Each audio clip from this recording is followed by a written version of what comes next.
So hello everyone. अब जैसा कि हम टाइम कॉम्प्लेक्सिटी वगैरह पढ़ चुके हैं, तो अब हम स्टार्ट करने वाले हैं हमारे डीएसए वाला पार्ट। डीएसए नहीं, डीएस यानी डेटा स्ट्रक्चर्स वाला पार्ट। सबसे पहले data structure I know arrays होता है, पर भारी डिमांड पर हम एरेज वाला पार्ट को थोड़ी दिनों के लिए स्किप करके अभी हम लिंक्ड लिस्ट स्टार्ट कर रहे हैं सबसे पहले, क्योंकि एरेज काफ़ी कुछ मैं मान के चल रहा हूँ आप लोगों को पता भी है, आप लोग एरेज के ऊपर काम कर चुके हो, तो आपको एरेज के बारे में काफ़ी कुछ जानकारी है। तो इसलिए आज हम चालू कर रहे हैं लिंक्ड लिस्ट। चलिए स्टार्ट करते हैं। सबसे पहले लिंक्ड लिस्ट स्टार्ट करने से पहले हमारे मन में ये सवाल आना चाहिए कि आखिर लिंक्ड लिस्ट क्यों बनी, क्या होती है, कैसे होती है, सब तो बाद की बात है, बनानी क्यों पड़ी जब हमारे पास पहले से एरेज थे, उसके बाद भी हमें लिंक्ड लिस्ट क्यों बनानी पड़ी? सोचा है कभी ये? नहीं, देखो होता क्या है, जब भी तुमने एरे बनाया है कभी, तो एक चीज तुमने देखी होगी। सबसे पहला देखो, हम डिस्कस कर रहे हैं प्रॉब्लम्स विद एरे, कि हमको एरेज के साथ क्या क्या दिक्कत आई। प्रॉब्लम्स विद एरेज, हमको एरेज में क्या क्या दिक्कत आई जिस कारण हमको लिंक्ड लिस्ट की तरफ जाना पड़ा। सबसे पहली जो दिक्कत थी, वो दिक्कत थी we have to pre allocate space for array. हमको एरे के लिए एक तो पहले से स्पेस बनानी पड़ती। अब रियल टाइम में अगर हम कोई सॉफ्टवेयर या कुछ ऐसा सिस्टम डिजाइन कर रहे हैं, उसमें हम मान लो ऐसा कोई डेटा स्ट्रक्चर यूज कर रहे हैं जिसका हमको पहले से स्पेस बताना पड़ा, तो पॉसिबल नहीं है ना। कोई सिस्टम पे हमें नहीं पता कि कितने यूजर्स आने वाले हैं, तो वहां पे किसी ऐसे डेटा स्ट्रक्चर का यूज करना जिसमें हमको पहले से स्पेस बनानी पड़ रही है और हमको पता ही नहीं है कि कितनी स्पेस देनी है, तो ये सबसे बड़ी दिक्कत थी एक तो इसके साथ। सेकंड प्रॉब्लम क्या थी? क्या थी second problem? Insertion in the middle of array, middle of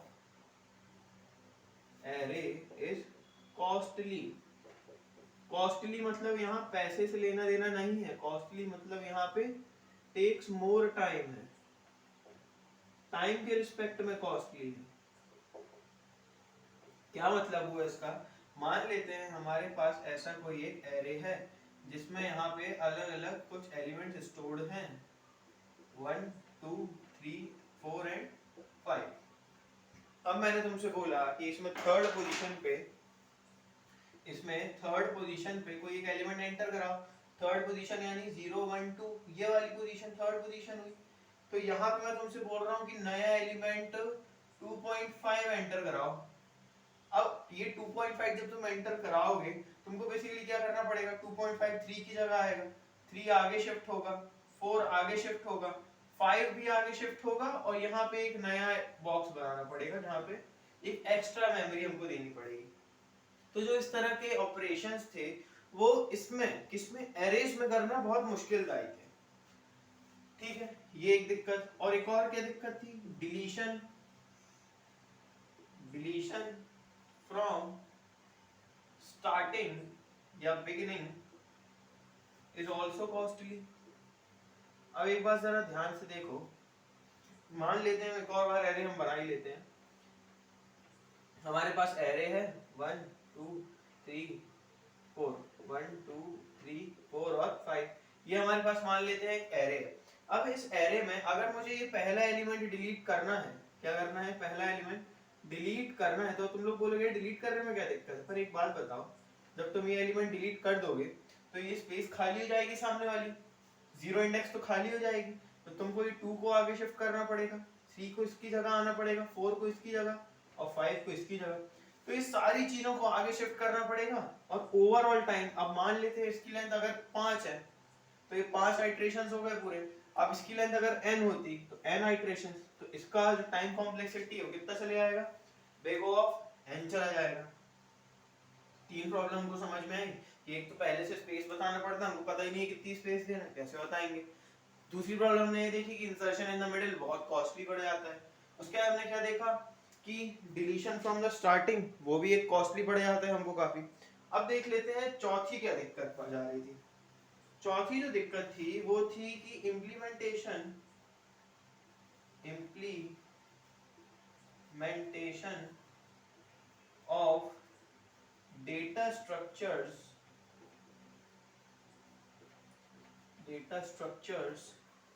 like stacks,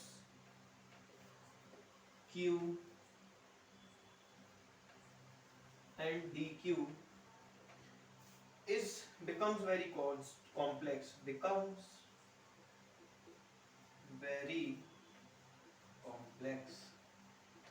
क्या देखा गया कि जो आगे कुछ डेटा स्ट्रक्चर्स होते हैं, हम आगे थोड़े समय में पढ़ेंगे कि जो स्टैक्स, क्यू, डीक्यू जैसे डेटा स्ट्रक्चर्स होते हैं, उनमें ये देखा गया कि अगर आप एरे की हेल्प से उन डेटा स्ट्रक्चर्स को इंप्लीमेंट करने का ट्राई करते हो तो वो काफी आपको कॉम्प्लेक्स पड़ते हैं, बहुत टफ पड़ते हैं, आपको डिफिकल्ट पड़ते हैं। और वहीं अगर आप ये सारे काम लिंक्ड लिस्ट के थ्रू करोगे तो आपको मच मोर इजियर पड़ेंगे ये सब। बात समझ में आ रही? अब वो डेटा स्ट्रक्चर्स क्योंकि अपन को आइडिया नहीं है कैसे क्या होते हैं तो अपन उन पे कमेंट नहीं करेंगे अभी, पर ऊपर के जो 3 पॉइंट्स है वो आई होप आपको क्लियर हो रहे होंगे कि एक तो प्री एलोकेट स्पेस, हम स्पेस पहले से कैसे बता रहे हैं, पता ही नहीं है। दूसरी बात कि मिडिल में अगर कुछ आप करोगे तो वो आपको कॉस्टली पड़ेगा, पहला एलिमेंट उड़ाओगे तो आपको वो कॉस्टली पड़ेगा। अब इन सब के बाद हमने देखा कि यार ये सब तो बहुत दिक्कतें आ रही हैं, तो जो नया डेटा स्ट्रक्चर बनाया गया वो क्या बनाया गया? Linked list. क्या होता है लिंक्ड लिस्ट? लिंक्ड लिस्ट होता है, पहले तो एक ऐसा, पहले चलो इतना नोट कर लो, उसके बाद अपन अगले बोर्ड स्लाइड को करते हैं। हाँ, तो क्या होती है लिंक्ड लिस्ट? लिंक्ड लिस्ट होती है लीनियर डेटा स्ट्रक्चर। पहली बात तो ये कि भाई ये भी लीनियर डेटा स्ट्रक्चर है, एरे भी लीनियर होती थी, ये भी लीनियर है। दूसरी बात ये होती है ऑर्डर्ड लीनियर स्ट्रक्चर या ऑर्डर्ड डेटा स्ट्रक्चर, एक किसी पर्टिकुलर ऑर्डर में होगी, ऐसी नहीं ऊट पटांग कुछ भी नहीं होगी। अब एक्चुअली में लिंक्ड लिस्ट होती क्या? अगर अपन वर्ड्स के हिसाब से जाएं तो लिंक्ड लिस्ट, लिंक्ड मतलब क्या समझ आ रहा है? आपस में जुड़ा हुआ। तो ऐसी लिस्ट जो आपस में जुड़ी हुई है। आपने ऐसी चेन देखी हुई है? जैसे अगर मैं तुमको ऐसे ये चेन का एग्जांपल से बताऊं तो जो चेन है, ये पूरी जो चेन है, ऐसी आपस में ऐसे लिंक्स के थ्रू ऐसे जुड़ी हुई है। तो ऐसा ही कुछ आप इमेजिन कर सकते हो लिंक्ड लिस्ट को। कैसे? देखो, मान लो ये मेरे पास एक कोई मेमोरी लोकेशन है, ठीक है, ये कोई मेमोरी लोकेशन है और यहाँ पे एक और मेमोरी, ऐसी मैं 3 मेमोरी लोकेशन मान लेता हूँ, 1 2 3, ये आपकी मेमोरी में कहीं तो भी एक मेमोरी 3 मेमोरी लोकेशंस हैं, ठीक है। इन मेमोरी लोकेशन का कुछ ना कुछ एड्रेस होगा। यहाँ मैंने बोल दिया इसको एड्रेस 1 AD1, यहाँ मैंने इसको बोल दिया एड्रेस 2, यहाँ मैंने इसको बोल दिया क्या? एड्रेस 3। चलो, अब इस एड्रेस पे यहाँ पर कोई ना कोई वैल्यू स्टोर होगी। मैंने यहाँ बोल दिया यहाँ पे 10 स्टोर है, इस पे 20 स्टोर है, इस पे 30 स्टोर है। इस मेमोरी लोकेशन का नाम देना है, नाम दे दो A, B और C। तो ये 3 अलग अलग मेमोरी लोकेशन है। अब होता क्या है लिंक्ड लिस्ट में, जो डेटा है आपका वो लगातार एक लाइन में स्टोर नहीं होता है, जबकि आपका जो एरे होता है, दो मिनट काला मार्कर उठा लूं, आपका जो एरे होता है उसमें जो डेटा होता है, उसमें जो डेटा होता है वो स्टोर होता है कॉन्टिजियस वे में। कॉन्टिजियस मतलब एक के बाद एक। जैसे कि अगर अपन एक एरे मान लें और ये मैंने अलग अलग चीजें मान ली, तो अगर ये 2 बिट पे है और अगर मैं इंटीजर पे चल रहा हूं तो 4 बिट के बाद 6, फिर 10, फिर 14, फिर 18। तो ये जो मेमोरी लोकेशंस है ये कंटिन्यूअस है, बिल्कुल एक के बाद एक मेमोरी लोकेशंस पे। ये सारे मैंने नीचे एड्रेस लिखे हैं, 2 पे है, फिर 4 बिट छोड़ के 6 पे है, फिर 4 बिट छोड़ के 10 पे है। तो ये कंटिन्यूअसली किसी एक एड्रेस पे होंगे। पर लिंक्ड लिस्ट के केस में ऐसा नहीं होता है। यहाँ पे ये जो लिंक्ड लिस्ट है ये कॉन्टिजियस नहीं होती है, नॉट कॉन्टिजियस, कंटिन्यू नहीं होती है। यानी ये जो मेमोरी के जो ब्लॉक्स हैं ये पूरी मेमोरी में कहीं बिखरे पड़े होंगे। तो अब तुम्हें अगर कोई डेटा स्ट्रक्चर बनाना है, वो तुमने एक लिस्ट है, तुमने एक लिस्ट का कुछ हिस्सा अपने कमरे में रख दिया और कुछ दूसरा हिस्सा कहीं और रख दिया, तीसरा हिस्सा कहीं और रख दिया, तो तुमको कैसे पता चलेगा कि उस डेटा स्ट्रक्चर में आखिर क्या क्या है, कैसे कैसे है? तुमको उन सबको आपस में क्या करना पड़ेगा? लिंक करना पड़ेगा। क्या करना पड़ेगा? लिंक करना पड़ेगा। और वो लिंक कैसे होता है? ये जो एड्रेस है एक्चुअली में यहाँ जो एड्रेस है, एक काम करता हूँ मैं इसके नोड्स को ना नाम कुछ और, ये जो मैंने ऊपर डब्बे लिखे हैं मेमोरी लोकेशन को ये ना नाम देके मैं दे देता हूँ, ये है नंबर 1, ये है नंबर 0, ये है नंबर 1 और ये है नंबर 2।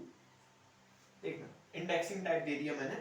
तो यहाँ क्या लिखा है एड्रेस ऑफ 1, तो एक्चुअली में इस नोड के इस पार्ट पे मेरा डेटा स्टोर्ड है और इस पार्ट पे स्टोर्ड है रेफरेंस। किसका रेफरेंस? अगले नोड का रेफरेंस। बात समझ आ रही है?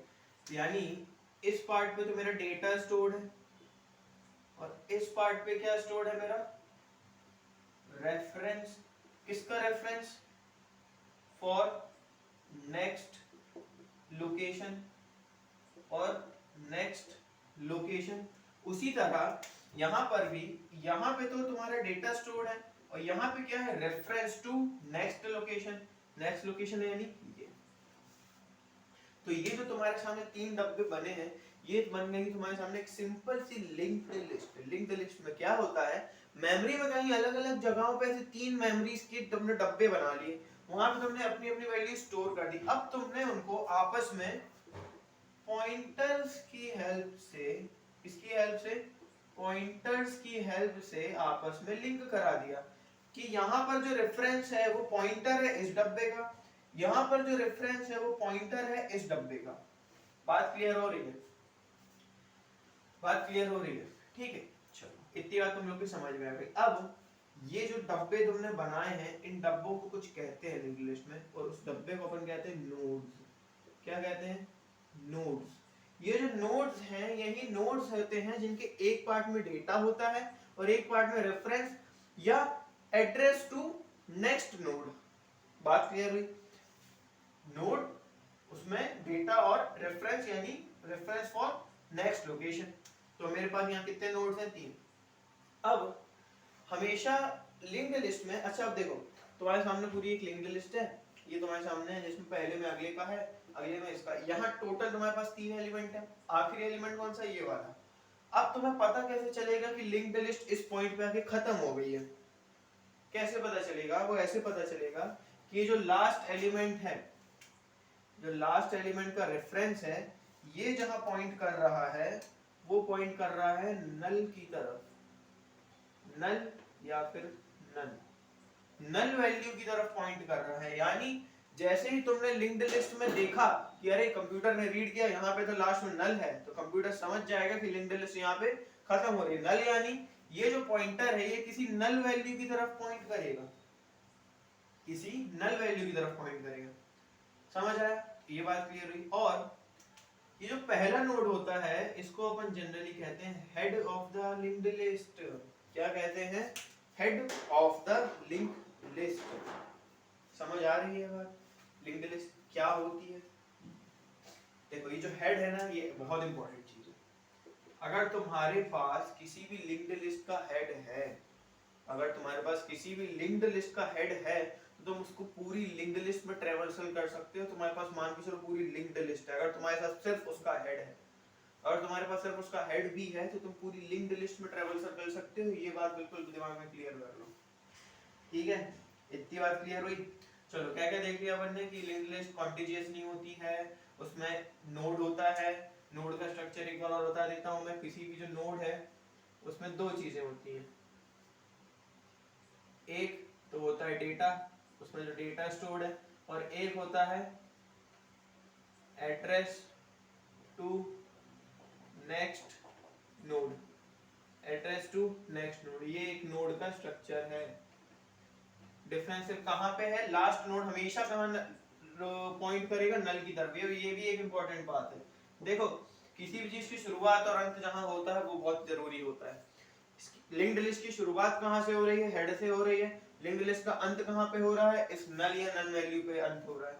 इसलिए जो लिंक्ड लिस्ट है ये मेरे हमारे लिए बहुत, लिंक्ड लिस्ट के जो 2 पार्ट है हेड और नल, ये हमारे लिए बहुत इंपॉर्टेंट है। ठीक है, चलो अब अपन जो है थोड़ा कुछ बात करके देखते हैं। कुछ नोट कर रहे हो तो नोट कर लो, फिर मैं थोड़ा और एरे और लिंक्ड लिस्ट के बीच में कुछ डिफरेंसेस बताना चाहता हूँ। हाँ जी, तो देखो यहाँ मैंने तुम लोग के सामने एक एरे भी बना लिया और एक लिंक्ड लिस्ट भी बना लिया, दोनों में सेम डेटा। ये शायद कोई दिख नहीं रहा होगा, यहाँ पे 30 है, 10 20 30 40 50। लिंक्ड लिस्ट भी देखो, लिंक्ड लिस्ट ऐसे नहीं फॉर्म की जाती है, तुम कोड में से डब्बे डब्बे नहीं बनाते हो, वो क्या कैसे होता है वो बात की बात है। फिलहाल अभी कॉन्सेप्ट पे ध्यान दो। लिंक्ड लिस्ट में भी सेम, एरे में भी सेम डेटा है, लिंक्ड लिस्ट में भी सेम डेटा।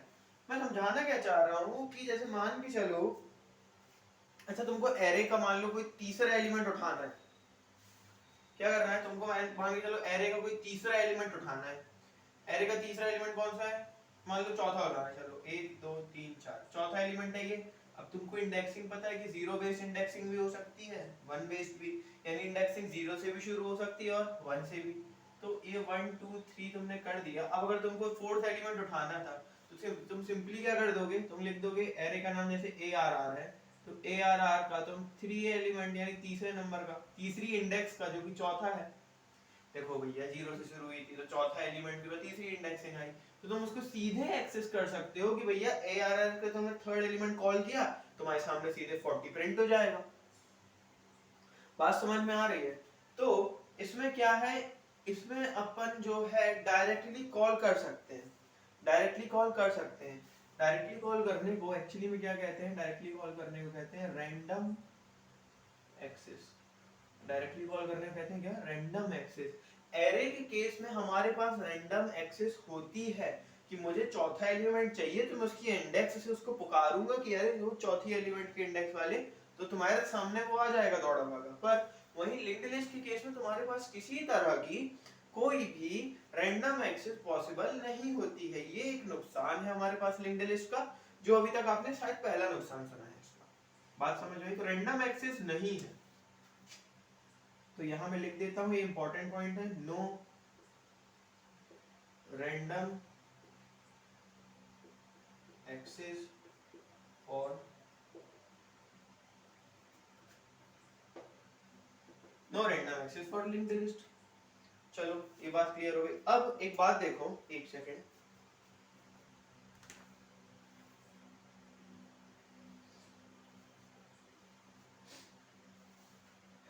ठीक है चलो,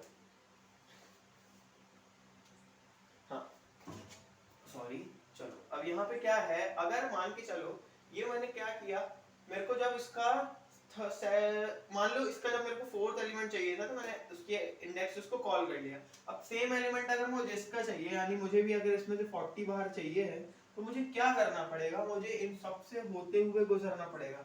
यानी अगर मुझे फोर्थ एलिमेंट चाहिए है, लिंक्ड लिस्ट की बात हो रही है, फोर्थ एलिमेंट चाहिए है तो पहले मुझे फर्स्ट में जाना पड़ेगा, वहां से मैं रेफरेंस के थ्रू सेकंड पे जाऊंगा, वहां सेकंड वाले एलिमेंट पे पहुंच के सेकंड वाला बताएगा भैया थर्ड वाला की रास्ता आगे से दूसरी गली पे है, तो मैं वहां से जाऊंगा। फिर जब थर्ड वाला पहुंचेगा तो थर्ड वाला बताएगा ये पीछे वाला जो मकान है वो फोर्थ एलिमेंट का है, तब जाके मुझे फोर्थ एलिमेंट मिलेगा।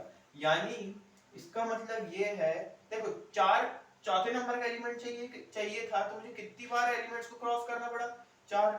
यानी हर आई नंबर के एलिमेंट के लिए, हर ith एलिमेंट के लिए मुझे कितना टाइम लगेगा, हर ith एलिमेंट के लिए, जैसे चौथे के लिए 4 लगा, तो हर ith के लिए कितना लगेगा, मुझे थीटा आई टाइम लगेगा। थीटा आई क्यों, क्योंकि उतने ट्रैवर्सल करेगा वो। चौथा चाहिए तो 4 एलिमेंट क्रॉस करके आएगा, पांचवा चाहिए तो 5 एलिमेंट क्रॉस करके आएगा, ठीक है। तो कुल मिला के जैसे अगर मुझे इसके लिए निकालना था तो मुझे कितना टाइम लगा, 4 यूनिट टाइम लगा मान लो, है तो कांस्टेंट, अरे मेरे भाई है तो कांस्टेंट टाइम, और कांस्टेंट टाइम मैंने टाइम कॉम्प्लेक्सिटी वाली वीडियो में बताया है, कांस्टेंट टाइम सबसे बेस्ट टाइम होता है किसी भी एल्गोरिथम के लिए। तो मुझे किसी भी रैंडम एक्सेस करने के लिए नहीं है, मुझे रैंडम एक्सेस की परमिशन माना कि मुझे एक बार में नहीं मिली रैंडम एक्सेस। जैसे एरे में मैंने इंडेक्स कॉल की, मेरे पास सीधे एरे का वाला एलिमेंट आ जाता था, यहाँ भी यूनिट टाइम लग रहा था, कांस्टेंट टाइम लग रहा था, यहाँ भी तो कांस्टेंट टाइम लग रहा है। तो एक्चुअली में वो जो ये लिखा है मैंने, linked list has no random access for elements, ये कोई डिसएडवांटेज नहीं है, कोई ऐसी बहुत बड़ी तोप चीज नहीं है, ये भी कोई डिसएडवांटेज नहीं है, बहुत बढ़िया। चलो अब जैसे अभी मैंने थोड़ी देर पहले बात की थी कि जब भी मुझे इसमें कोई एलिमेंट, मान लो मेरे को इसके यहाँ पे एक एलिमेंट आगे ऐड करिए, मान लो यहाँ बीच में कोई एलिमेंट ऐड करना है मेरे को, मान लो मुझे यहाँ बीच में 15 ऐड करना है, तो अब होगा क्या, जब मुझे यहाँ 15 ऐड करना होगा तो मुझे इन एलिमेंट्स को एक एक आगे शिफ्ट करना पड़ेगा। देखो यहाँ 15 ऐड करने के मतलब मुझे इसको 1 पोजीशन पे लाना है, तो इसको मैं 1 पे तो ले आया, तो इसको आगे शिफ्ट करना पड़ेगा, 20 को सेकंड पे जाना पड़ेगा, इसको आगे जाना पड़ेगा, इसको और आगे जाना पड़ेगा, और यहाँ पे एक लोकेशन और देनी पड़ेगी, यानी एरे का साइज एडजस्ट करना पड़ेगा, तब जाके ये आगे शिफ्ट हो पाएगा। बात क्लियर हुई? तो इतने से काम के लिए यहाँ मुझे कितना टाइम लग जाएगा? Big O of n time लग जाएगा। कितना टाइम लग जाएगा? Big O of n। पर बेटा एक बात ध्यान देना, ये जो सेम काम है, एक सेकंड, आप लोगों को आवाज आ नहीं रही होगी, hello hello hello hello hello hello hello hello hello. तो यहाँ मैंने अभी इतनी देर में ये बोला कि अगर मुझे यहाँ पे कोई एलिमेंट एंटर कराना होगा तो उसके लिए पहले तो मुझे यहाँ इसको एलिमेंट को लाया, अब एलिमेंट के लिए जगह बनाने के लिए आगे वाले जो एलिमेंट है उनको आगे शिफ्ट करना पड़ेगा, थोड़ा थोड़ा एक एक पोजीशन आगे खिसकाना पड़ेगा। जब उनको आगे खिसकाओगे तो तुम्हारा big O of n time लगेगा, big O of n time लगेगा। अब वही सेम काम अगर मुझे मान लो यहाँ करना है, तो मान लेते हैं मैंने किसी मेमोरी लोकेशन में पहले से 15 को स्टोर करा के रखा है, बात को ध्यान देना, पहले से मैंने स्टोर करा के रखा है 15 को, तो मैं करूंगा क्या यहाँ पे, मैं सिंपली क्या करूंगा, इसका जो पॉइंटर है उससे उसको यहाँ पॉइंट करा दूंगा, 15 वाले से पहले मैंने ये बची हुई लिस्ट को पॉइंट करा दिया, और इस पॉइंटर को कैंसिल करा के यहाँ से इसको यहाँ पॉइंट करा दूंगा। तो अब हुआ क्या, 10 के बाद पॉइंटर यहाँ नहीं 15 पे जा रहा, तो 10 15 20 हो गया। कितना टाइम लगा? कांस्टेंट टाइम में हो गया। कितने टाइम में हो गया? कांस्टेंट टाइम में हो गया। ये एडवांटेज है हमारे पास लिंक्ड लिस्ट का कि अगर मुझे एडिशन या इवन डिलीशन भी करना है तो मुझे कुछ नहीं, उस एलिमेंट के पीछे वाला एड्रेस पता होना चाहिए बस, और एड्रेस फाइंड करने में कोई टाइम नहीं लगता है, यूनिट टाइम लगता है, यूनिट टाइम लगता है। बात समझ आई? जो चीज यहाँ ON में हो रही थी वो चीज यहाँ कांस्टेंट टाइम यानी बिग O ऑफ 1 में निपट जा रही है। ये फायदा है हमारे पास लिंक्ड लिस्ट का। बात क्लियर हुई? बहुत बढ़िया, चलो नोट कर रहे हो आप लोग, नोट कर लो। हाँ, तो अब जब अपन इतनी बात कर चुके हैं तो अब आपके सामने लिंक्ड लिस्ट की ऑफिशियल डेफिनेशन मैंने लिख दी है। क्या है पढ़ लेते हैं, कुछ नया नहीं है, जितना हमने बताया उतना ही, लाइन से पढ़ते जाएंगे, इंपॉर्टेंट चीजों को मार्क करते जाएंगे। Linked list is a linear data structure. भैया कैसा डेटा स्ट्रक्चर है? Linear, that is not contiguous. Not contiguous मतलब मैंने बता दिया, एरे कंटीजियस होता है, उसमें एलिमेंट्स लाइन बाय लाइन होते हैं, पर लिंक्ड लिस्ट में रैंडमली कहीं भी एलिमेंट्स होते हैं, पर वो सब लिंक्ड किसके द्वारा होते हैं? बीच की लिंक्स के थ्रू, जो कि बेसिकली पॉइंटर्स की हेल्प से किया जाता है, ठीक है। But its elements are linked using pointer, include series of linked nodes. Nodes की एक सीरीज होती है जो आपस में लिंक्ड होती है, linked nodes, and each node has data and address of next node.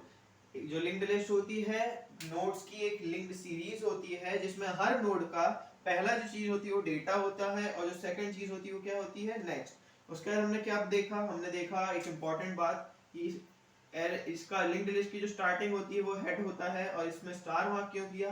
क्योंकि किसी भी लिंक्ड लिस्ट का अगर तुमको हेड पता है तो तुम पूरी लिंक्ड लिस्ट से जो चाहो वो कर सकते हो, अगर सिर्फ उसका हेड पता है। और दूसरी इंपॉर्टेंट बात, जो हेड जितनी ही इंपॉर्टेंट है, वो है कि लिंक्ड लिस्ट एंड कहाँ होती है, कैसे पता चलता है? लास्ट एलिमेंट अगर जाके नल को पॉइंट कर रहा है तो हम वहां मानते हैं कि हमारी लिंक्ड लिस्ट यहाँ पे आके समाप्त हो रही है, तो हम वहां समझते हैं कि यहाँ तक ही लिंक्ड लिस्ट थी। चलिए अब बात कर लेते हैं थोड़े कुछ रियल लाइफ एग्जांपल्स की। क्या है रियल लाइफ एग्जांपल? सबसे पहले है इमेज व्यूअर। आप सभी ने कभी ना कभी कंप्यूटर या पीसी पे इमेज व्यूअर खोला होगा, वो जो इमेज किसी भी जिस भी सॉफ्टवेयर पे खुलती है, उसमें आप एक ऐसा आगे वाला एरो होता है, उस पे आप क्लिक करते जाते हो तो आपकी अगली इमेज ओपन होती जाती है, अगली इमेज ओपन होती जाती है, और वहीं अगर आप पीछे वाले एरो पे क्लिक करते हो तो वो पिछली इमेज फिर से आने लगती है, वही वाली इमेज। अच्छा देखो, जब आगे करते हो और जब वापस पीछे आओ तो क्या कोई दूसरी इमेज देखने को मिलती है? नहीं ना, जो पहले थी वही वाली देखने मिलती है। क्या है ये एक इमेज है, आपने आगे वाला एरो दबाया आप अगली इमेज पे आ गए, आपने एक और आगे वाला एरो दबाया आप अगली इमेज पे आ गए। अगर आप फिर से 2 एरो पीछे आओगे तो आपको वही इमेज देखने मिलेगी जो शुरुआत में थी। क्या है? लिंक्ड लिस्ट का सिंपल एप्लीकेशन है, रियल लाइफ में हमको जो देखने के लिए मिलता है। सेकंड क्या है? Previous and next page in browser. Web browser में जब भी आप सर्च करते हो, अगर आप बैक जाते हो कि अरे मुझे पिछले पेज पे वापस जाना है, वो क्या है, लिंक्ड लिस्ट है। उसमें अलग अलग वेब ब्राउजर्स एक दूसरे से लिंक्ड हैं, आप उस लिंक्स के थ्रू, उस लिंक के थ्रू आप अगले पेज पे जाते हो या पिछले पेज पे आते हो। ये सभी का फेवरेट म्यूजिक प्लेयर स्पॉटिफाई। देखो ये किसी का प्रमोशनल वीडियो नहीं है। स्पॉटिफाई पे जब आप गाने सुनते हो, अगला गाना सुनना है, आप नेक्स्ट वाला बटन दबा देते हो कि नेक्स्ट गाना प्ले करो। तो क्या है, सारे गानों के एड्रेस आपस में लिंक्ड है ना किसी लिस्ट के थ्रू। क्या लिंक्ड लिस्ट, ये कुछ सिंपल एप्लीकेशंस थे, ठीक है। तो होप आपको लिंक्ड लिस्ट का जो बेसिक इंट्रो वाला वीडियो है अच्छे से समझ आ गया होगा। अगले वीडियो से हम बात करेंगे कि एक्चुअली में हम लिंक्ड लिस्ट को कोड में कैसे लिखते हैं, कोड में अप्लाई कैसे करनी है लिंक्ड लिस्ट का, ये जो बेसिक है। और मैं आपको बता दूं most of the linked list की जो क्वेश्चंस हैं वो इन दोनों कॉन्सेप्ट की हेल्प से ही निपट जाते हैं, इन दोनों कॉन्सेप्ट्स की हेल्प से ही निपट जाते हैं। बात समझ में आई।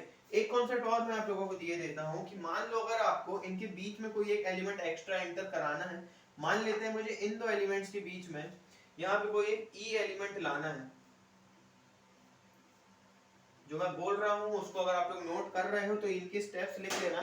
मान लो किसी दो नोड के बीच में तुमको कोई एक एलिमेंट लाना है, तुमको क्या करना पड़ेगा, तुमको पहले तो उस एलिमेंट का नोड बनाना पड़ेगा। वो एलिमेंट पहले ई ऐसे हवा में कहीं ऐसे घूम रहा था बिगाड़ा टाइप का, उसका तुमको नोड बनाना पड़ेगा। जैसे तुमने नोड बनाए तो इस स्ट्रक्चर में दिखने लगा। अब तुमको करना क्या है, तुमको बी और सी के बीच में इसको लाना है। तो पहले तुम इसको बी से इसको कनेक्ट करोगे कि इसको पहले सी से कनेक्ट करोगे, सोचो। अगर तुम बोल रहे हो कि बी को पहले ई से कनेक्ट करोगे तो भाई तुम ये बची हुई लिंक्ड लिस्ट के ऊपर कंट्रोल खो बैठोगे, तुम्हारे पास वो लिंक्ड लिस्ट नहीं बचेगी। तो इसलिए पहले तुम क्या करोगे, इस नए नोड से पहले आगे वाले नोड को कनेक्ट करोगे। फिर अब क्योंकि तुम्हारे पास आगे वाली लिस्ट का कंट्रोल है तो तुम इस पीछे वाली लिस्ट का ये कनेक्शन तोड़ के यहां से इसको इससे लिंक कर दोगे। तो अब तुम्हारा क्या होगा, ये कनेक्शन तो काम नहीं करेगा। ए बी, बी के बाद करंट जाएगा ई में, ई के बाद सी में, फिर डी, फिर नल। तो ये जो मैंने बोला और ये तीन चीजें कि किसी भी एलिमेंट को बीच में कैसे ला रहे हो, इसी को तुम हेड पे अप्लाई कर सकते हो, लास्ट में लगाना है तो अप्लाई कर सकते हो। और हेड और नल कब कैसे क्या चेक करते हैं, अगर ये बेसिक तुमको थोड़ा भी दिमाग में बैठा है तो जब भी तुम कहीं भी किसी को कुछ कोड करते देखोगे तुमको समझ आएगा। खैर आगे आने वाले कुछ वीडियोस में अपन इन सब के ऊपर भी बात करेंगे। Till then see ya, have a good day, bye bye.